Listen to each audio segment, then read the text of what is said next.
Makanya buat saya kalau dulu, apalagi di tahun 99 sampai masa-masa 2000, saya berhenti di 2008, penyiar itu benar-benar didengarkan. Gila loh fansnya, sampai punya fans ya. Ya artinya apa, kita meng-hire orang lain meski lewat suara, kekuatan suara menjadi satu alat ukur yang bisa jauh lebih kuat dibandingkan badan ini.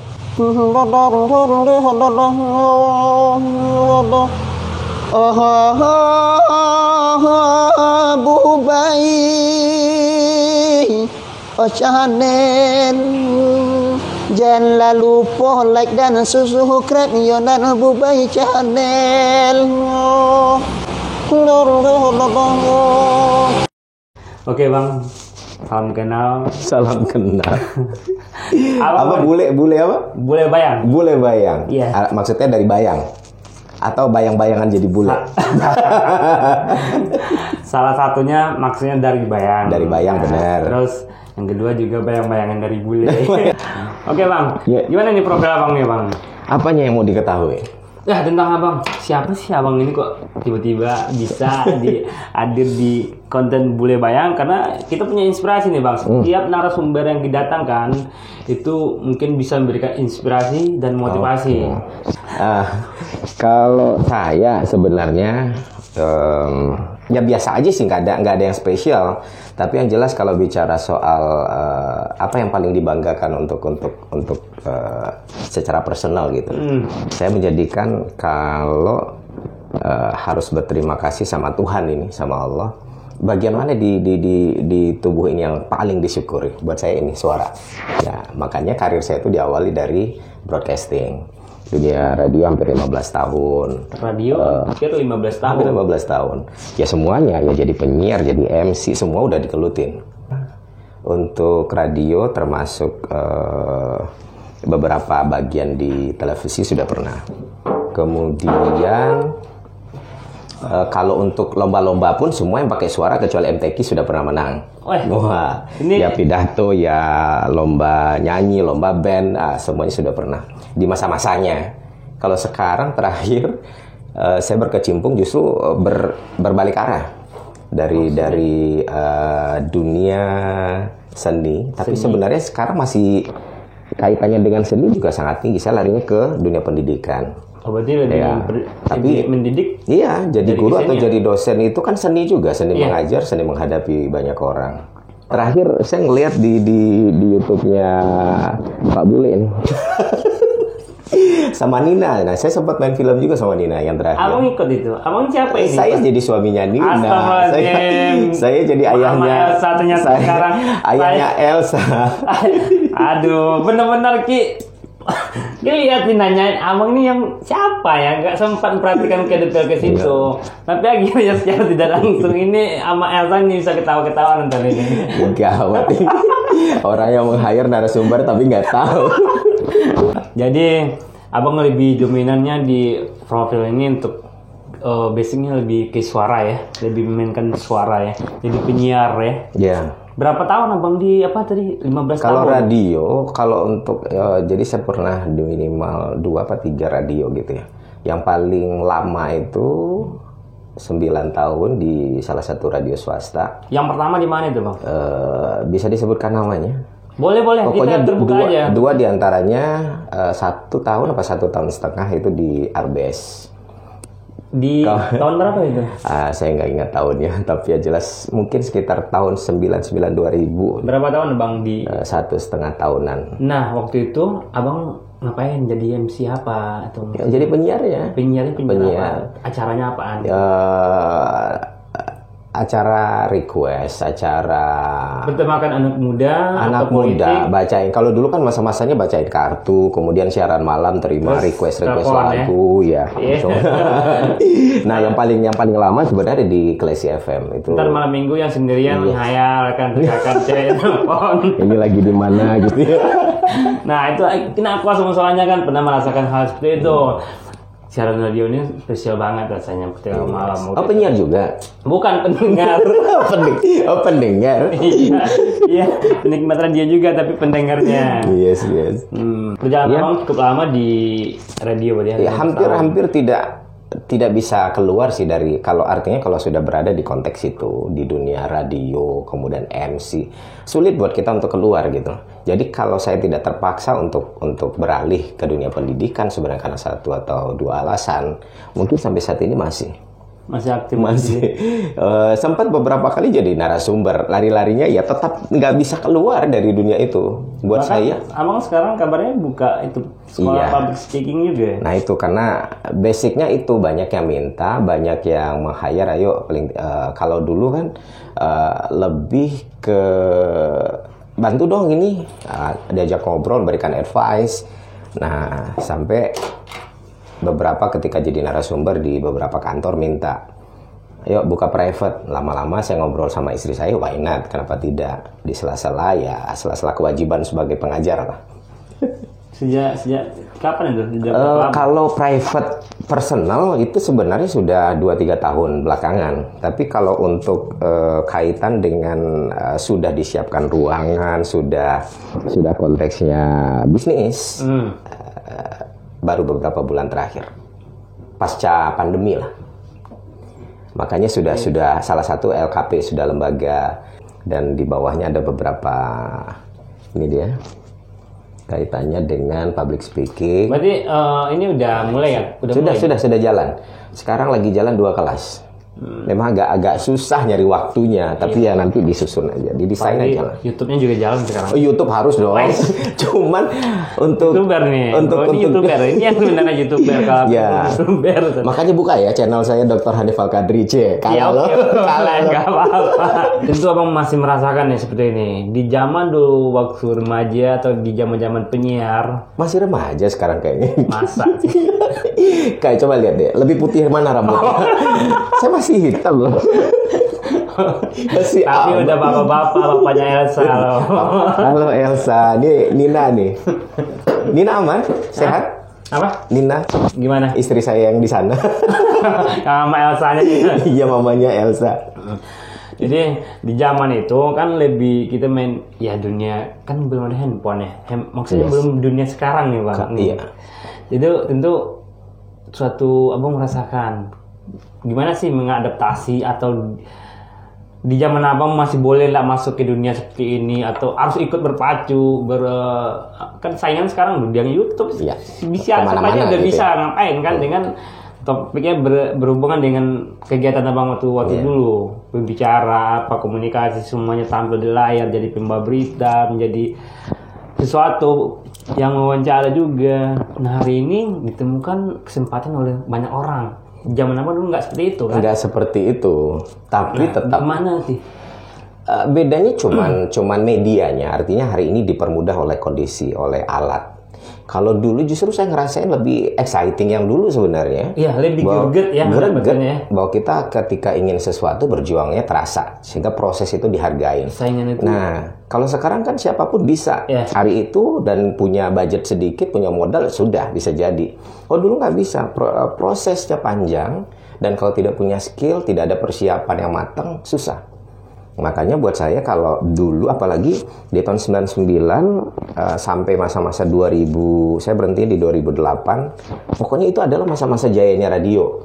Jadi penyiar itu 2008? Saya berakhirnya di 2008. Itu masih jaya-jaya aja radio ya 2008 ya? Oh iya, masih belum apa penyiar ya? Itu benar-benar didengarkan.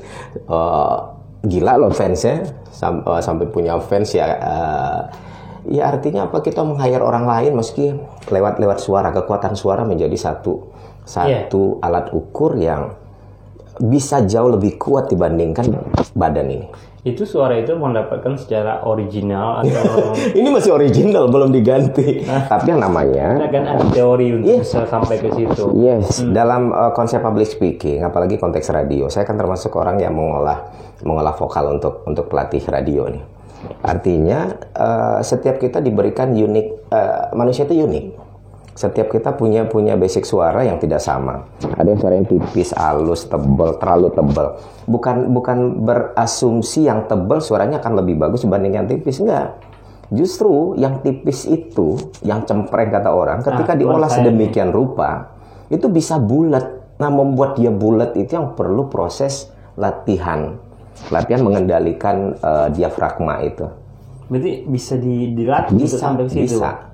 Proses latihannya panjang, memang prosesnya sampai kalau saya melatih teman-teman di radio dulu sampai 6 bulan, sampai sakit perut. Karena olahan sebenarnya membuat proses sebenarnya bagaimana mengeluarkan voice atau bunyi itu memang pada tempatnya. Sehingga yang dihasilkan kalau melalui diafragma suara jadi bersih, pengandalian. Yang batuk, dalam proses batuk kalau kita bicara susah bukan? Tapi kalau diafragmanya tepat, ngomong panjang dalam kondisi batuk itu masih bisa. Artinya pengaturan sehingga kita bisa bicara dalam tempo panjang tanpa harus ngos-ngosan, kemudian suara itu menjadi bulat dan menghilangkan gemetar suara. Jadi suara-suara kita itu kadang-kadang ada tingkat vibrasi yang tidak diinginkan sebenarnya. Tidak selamanya vibrasi itu bagus gitu. Nah, sehingga ketika ngomong itu getarnya itu muncul. Berarti ditahan, olahan menahannya. Yes. Nah, jadi itu tadi latihannya kan berbeda tiap orang. Jadi itu ada di sekolah abang ini ada teori itu ya? Ada, tinggal fokus arahnya kemana. Makanya kalau saya di proses public speaking untuk kelas di sini, saya ngelihat mau arahnya kemana dulu. Ditanya, karena public speaking itu banyak. Oh iya, banyak, iya. Jadi MC atau mau jadi mau jadi Iya, jadi tidak hanya memberikan wawasan teori yang banyak, tapi lebih kepengen lu atau you mau diarahin apa yang jadi problem terbesar. Makanya paling tidak di awal itu ngobrol, kemudian diuji coba untuk melatih sesuatu, memperkenalkan diri, nanti saya akan lihat problemnya di mana. Nah, problem paling banyak itu di artikulasi sebenarnya.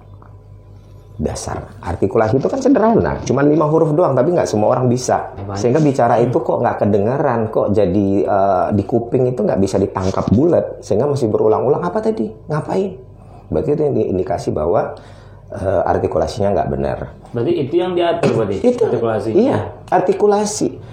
Bahkan ada orang yang terlalu cepat ngomongnya kenceng atau terlalu lambat. Sehingga solusinya buat orang apa? Kalau orang justru makanya buat saya adalah kesalahan paling fatal itu ketika bicara yang terlalu lambat kemudian dibikin cepat, atau yang terlalu cepat dibikin lambat. Enggak, itu solusinya.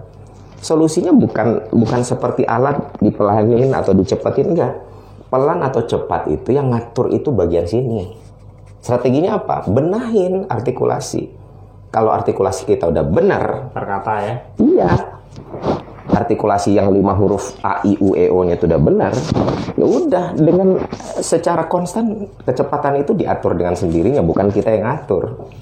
Oke Bang, berarti itu intinya dari maksud pembicara itu siapapun berarti bisa berkarya di dunia suara. Makanya saya selalu berpijak itu, suara itu bukan persoalan bagus nggak bagus, tebal nggak tebal, tapi unik. Nah, bagaimana unik itu akhirnya kita desain menjadi enak di kuping. Nah, membuat dia enak di kuping itu yang proses. Seperti apapun jelek nadanya, tapi artikulasi intonasi dan pengucapan kata, perkata itu jelas. Iya. Ya. Jadi kawan-kawan, begitulah. Ini kita berbicara dengan pakarnya public speaking. Kebetulan saya juga masih banyak nih Bang patah-patah karena kebanyakan tikungan kayaknya. Jadi butuh terus belajar nih. Oh iya dong, nggak ada orang yang justru berhenti belajar itu ya orang yang merugi. Nggak ada kapasitas manusia yang berhenti untuk melihat sesuatu karena hidup itu berubah. Oke Bang, nih karena berubah nih kita sambung ke topik lain tapi berhubungan dengan berubah. Apa? Nah, Abang jadi bergerak di radio udah 15 tahun kata Abang tadi kan. Jadi banyak sedikitnya Abang tahu radio itu kan sebuah bisnis juga. Iya dong. Menghasilkan uang. Tentu karena perubahan zaman sekarang ini berubah. Pasar mereka nggak terlalu banyak lagi kan. Karena pasar mereka itu udah mulai diambil alih oleh YouTube. Ya kan cuma dari handphone semua itu. Online. Iya, YouTube, Instagram, Facebook aja udah bisa ngalahin itu. Iya. Nah tentu kayak ini apa ya? Radio harus punya apa ya? Radio sebenarnya tetap akan masih punya pasar sendiri. Mengikuti zaman. Dia tetap diikuti nggak cara main? Harus. Kalau tidak justru ketinggalan. Artinya gini, radio itu punya marketnya sendiri. Maka jangan khawatir untuk mereka yang punya bisnis radio. Masih jalan. Tetapi bagaimana menghasilkan program-program, kita harus adaptable dengan perkembangan. Artinya adalah beradaptasi dengan sesuatu yang kekinian. Ya programnya, ya cara menyiarnya. Yang siaran itu kalau dulu tempo dulu kan selalu bermain di suara-suara segede-gedein, ketebalan. Enggak. Yang radio yang menjadi penyiar itu tidak. Uniknya masing-masing itu justru nilai jual. Tapi adalah kecerdasan bagaimana mengelola siaran, bagaimana program-program itu menjadi punya daya tarik sehingga menghasilkan dan diminati atau dibutuhkan orang lain. Beberapa kali jadi sekarang jadi narasumber sih sebenarnya. Kalau untuk jadi penyiar nggak mungkin lagi. Nggak mungkinnya dari sisi waktu. Di organisasinya. Kalau sekarang saya justru hampir 5 tahun terakhir baru dilepas sekarang kalau di kampus itu ada namanya unit kegiatan kegiatan komunikasi dan penyiaran kampus. Itu membawahi 3 bidang, ya komunikasi, ya penyiaran, ya jurnalistik, radio. Nah itu yang dikembangkan untuk mahasiswa. Oh, berarti abang lebih bermain di situ ya? Salah satunya. Itu yang abang bikin sebuah program untuk bisa menembus, bisa hadir di tengah-tengah kondisi seperti ini. Oh, ya yes or not lah gitu. Aslinya di mana nih? Asli? Iya. Saya sebenarnya kelahiran Padang, tapi kampung halaman saya itu di Solo. Kecil lah ya? Lahir, kecil, besar, tumbuh, berkembang sampai hari ini ya di Padang. Pernah merasakan kehidupan orang kampung di Padang mungkin? Iya dong, dari kecil saya seneng asal ada libur aja, saya pasti pulang kampung. Ngapain? Ke sawah? Iya ke sawah, ya makan di sawah, makan di ini, ya namanya juga anak-anak ngikutin semakin alam. Tapi pernah main di sawah? Pernah dong. Orang lagi nanam padi. Ikut nanam malah. Main-main kubangan, main-main di sungai. Ya itu kehidupan masa kecil menyenangkan. Tapi di waktu itu di zaman abang hanya sebagai ganti liburan ya. Pantas menyenangkan banget ya. Di zaman aku bang. Iya harus disyukuri dong. Ya, tapi artinya fasenya pernah menginjak di zaman itu. Keren banget loh. Anak sekarang nggak loh. Waktu itu liburan. Kami malahan aduh. Jangan begitu dong. Minder amat. Harusnya bangga dong, bahagia. Ya. Pernah ada di kondisi itu. Tapi itulah yang dirasakan sekarang ini. Selama ini anak kota berpikir seperti itu. Udah jadi anak kota nih. Oke bang. Jadi pernah merasakan kayak itu ya bang, yang main ke kampung. Orang tuanya asli dari daerah kedua. Asli dari Solo, dua-duanya. Solo keduanya. Sama juga dengan Pak Dion berarti ya? Dion Solo. Ya, Solo keduanya. Dion arah mana ya kalau nggak salah ya? Ayo coba. Pak Dion ini agak kayak ini ke danau nih. Arah ke danau ya? Iya. Kayaknya arah ke danau. Berarti bisa renang ya? Tapi iya kayaknya. Kalau orang danau nggak bisa berenang, wah itu gawat deh. Aku maksudnya gimana nih tentang Pak Dion? Saya nggak bilang fisik loh. Pak Dion yang bilang baru coba cek lagi isi videonya. Kalau Pak Dion saya angkat tangan deh. Sekarang udah jadi pejabat. Berarti ya, orang Solo ini kayaknya suka ngoceh semua kayaknya. Potensial. Solo itu mah potensial sama dengan berasnya. Kayak sekarang kan tumbuh bibit pembicaranya di dunia YouTube. Semuanya didominasi oleh anak Solo loh. Iya. Dan sekarang saya justru ada kelas ini loh, kelas anak-anak melatih mereka jadi YouTuber. Jadi mamanya sih yang minta akhirnya dari teman ke teman dia punya. Sehingga ada satu grup anak-anak SD sih. Udah mulai gimana Om cara bikin vlog. Misalnya gitu cara ngomong kayak gitu. Di sini. Di Padang. Di sini. Misal di kelas public speakingnya, ya jadi arahannya anak-anak sekarang kalau ditanya mau jadi apa, jadi vlogger, jadi YouTuber.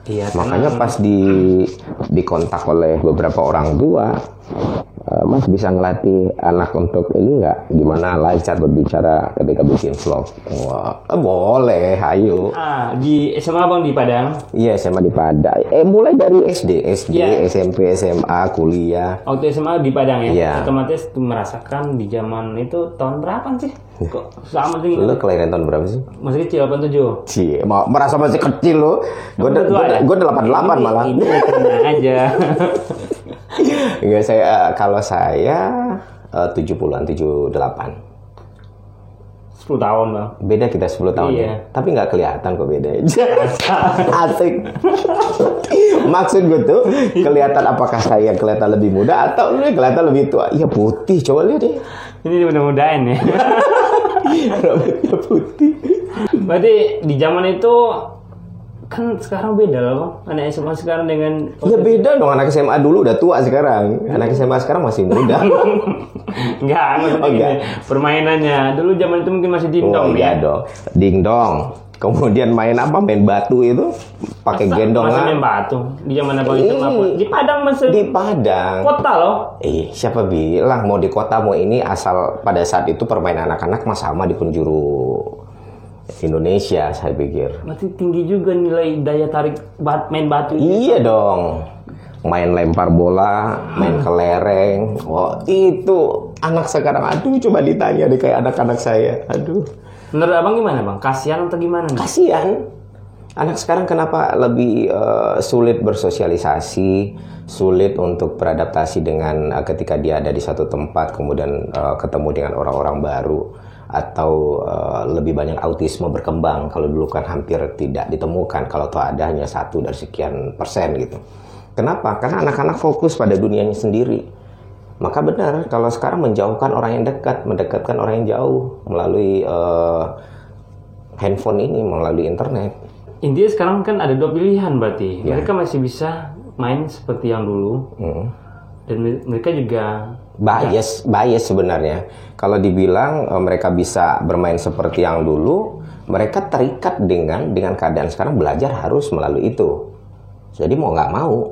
Nah kalau sekarang, kalau saya sebagai orang tua, intinya gini loh Bang, mereka nggak mungkin nggak harus juga meninggalkan yang sekarang. Ya. Mereka juga harus nerima karena ini zaman yang tidak bisa mereka tolak. Tentu mereka juga ada pendampingan untuk bisa mempertahankan yang lama. Nah, itu dia. Itu kan. Gimana memberikan pendampingan. Tapi orang tua sekarang kan pada sibuk semua. Pergi pagi, pulang malam. Perginya udah nggak ketemu dengan anak karena anak masih tidur. Pulangnya anak sudah tidur. Artinya apa? Semuanya punya peran. Punya peran ya sekolah, ya orang tua di rumah, ya masyarakat. Kalau dulu kan 3 ini kuat. Saling sokong. Coba lihat anak yang cabut, kalau dulu bisa nggak? Cabut di tempat lain, pergi ke warung kemana pasti diusir bukan? Karena masyarakat ikut serta mendidik. Iya. Kalau sekarang semua ikut serta mendidik atau diusir dari tempat-tempat. Tapi berarti sekarang agak manja ya? Ya susah. Pendidikannya yang agak manja. terpisah, prosesnya agak terpisah. Sekolah berdiri sendiri secara parsial, masyarakat juga kadang-kadang tidak mau, selagi tidak mengganggu gua. Kadang-kadang justru menjadi lahan bisnis buat masyarakat. Anak-anak yang cabut tuh, ya udah tempat gua aja gitu. Apalagi yang punya bisnis PlayStation. Di zaman apa dulu juga banyak kayak gitu kan? Iya, tapi masih banyak yang aware. Ya. Masih banyak masyarakat yang antusias untuk ini kalau anak gua gimana nih gitu. Kalau sekarang nggak peduli, individualismenya tinggi. Ya, kadang kan itu juga karena aturan sebenarnya. Orang takut melampaui batas, nanti kalau ikut campur lain lagi. Kan? Tak bisa apa. Nah, itu dia akhirnya apa? Lepas kendali, lepas kontrol. Oke lah Bang, kita lupakan aja itu. Berat ya? Berat ya? Jadi gini nih, Iya. sekarang udah pensiun nih di penyiaran, belum? Untuk penyiarnya sudah. Tapi untuk melatih, kalau di beberapa masih minta untuk melatih calon penyiar baru. Kemudian jadi narasumber ya masih. Intinya bergerak di dunia ini masih belum pensiun. Sepenuhnya tidak. Sepenuhnya akan sulit sebenarnya. Akan ada mungkin kedepannya Abang akan jadikan sebuah bisnis di Dulu sempat berpikir, sekarang nggak. Sejak ada YouTube kayaknya lebih sederhana, lebih gampang, lebih mudah. Santai. Jauh lebih santai YouTube. begitu jalan, Nggak perlu gaji orang gitu. Kita sendiri kadang juga bisa. Kecuali nanti sudah levelnya sudah naik ya, cari tim yang bagus lah. Oh. Oke Bang, nih pesan Abang buat penyiar. Ya sekarang masih ada penyiar ya, teman-teman kita masih ada yang nyiar ya. Ya dengan kondisi kayak gini tentu beda dengan semangat Abang dulu kan. Dulu mereka semangat sekali nih, dalam sehari itu malam minggu tuh mungkin telepon nggak berhenti ya. Wow. Kalau dulu ya. Sekarang tapi agak lamaan. Iya. Ya kan? Kan beda semangatnya. Ya, Beda gimana banget. sih pesan Abang untuk teman-teman kita?